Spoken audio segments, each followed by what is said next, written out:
open tomorrow. In studio once again from Budalangi Member of Parliament Ababu Namwamba, who's also the leader of the Council of Professionals of Kenya, as well as Paul Aol, who is a lawyer. And just before we took a break and of course spoke to a number of our reporters, Duncan Hayamba in Siaya saying it's total paralysis, that it doesn't seem like there will be an election in the county of Siaya.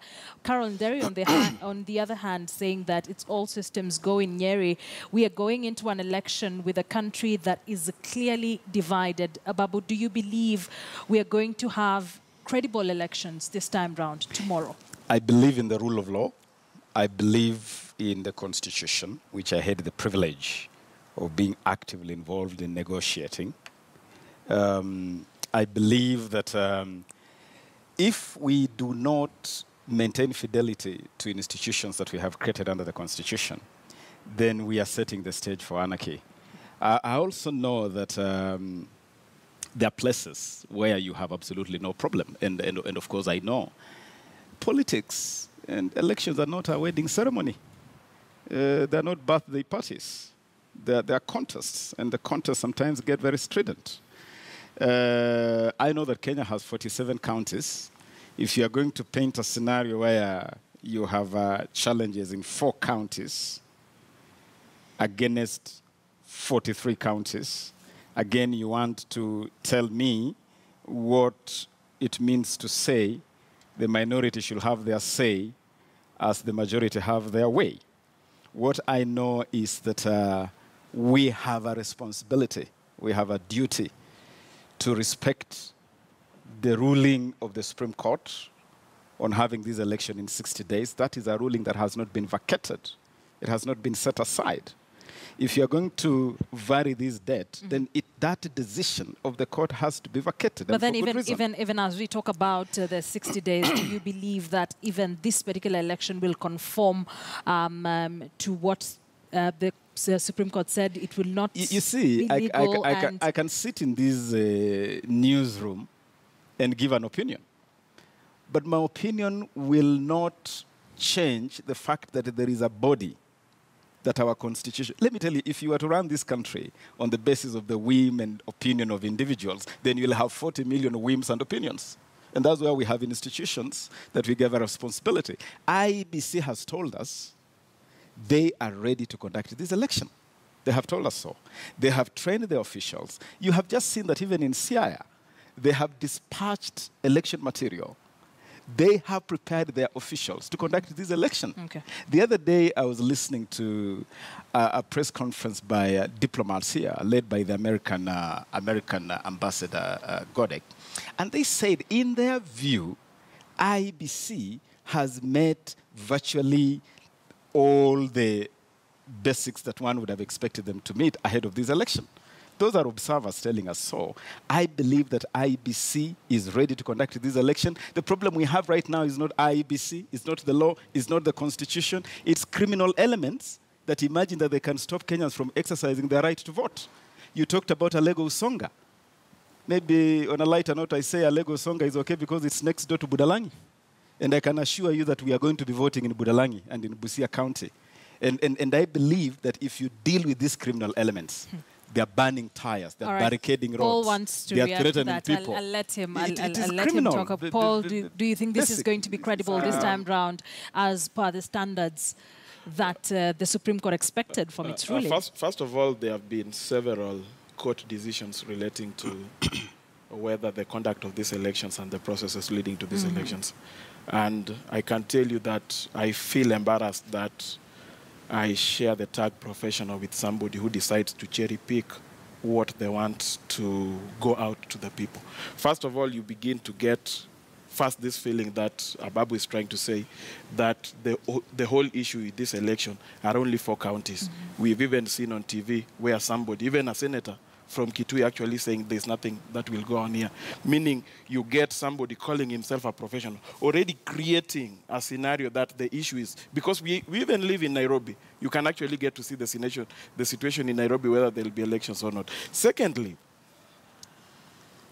and I'll still insist because I'm a professional, and as such, this election was nullified that there were irregularities and there were illegalities. One, IBC was told to first go and conduct in strict conformity in the Constitution. He's saying that there is no problem with IBC. The chairperson has come out and said, he has said that I am the returning officer. Some people come with a preset mind. No decision can be made because I'm always voted out. One commissioner has even resigned and said, we don't have something called IBC.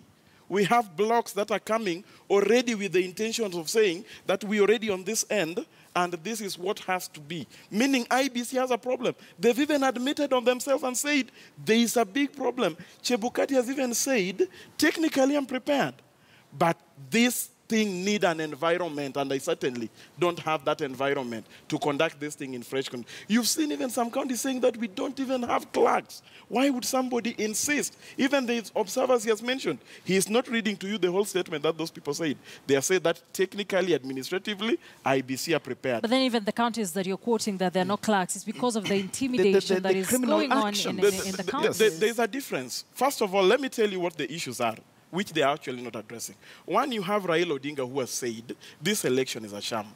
I don't want anything to do with it. Then you have some people insisting that his name has to be on the ballot, so that they create the impression that Uhuru has actually, there was an election and Uhuru actually won against Raila. Secondly, they raised certain issues. Even the issues of the returning officers were raised. A court has actually said the appointment is illegal. Like, let me ask you, an election was annulled on the basis that there were irregularities and illegalities. A court has today said the very people who were supposed to submit these results were appointed through an illegal process. Yeah. Why would you proceed? As a professional, why would you argue that everything is okay? You've already been told that the person whom you expect the results from is not there on a legal basis. Why would you insist on insisting that this person must be the one? Then as we wrap up, what do you expect to see tomorrow on election day and the days Let me tell you, and this is the truth, that this thing, even in Busia where it comes from, there will be no elections.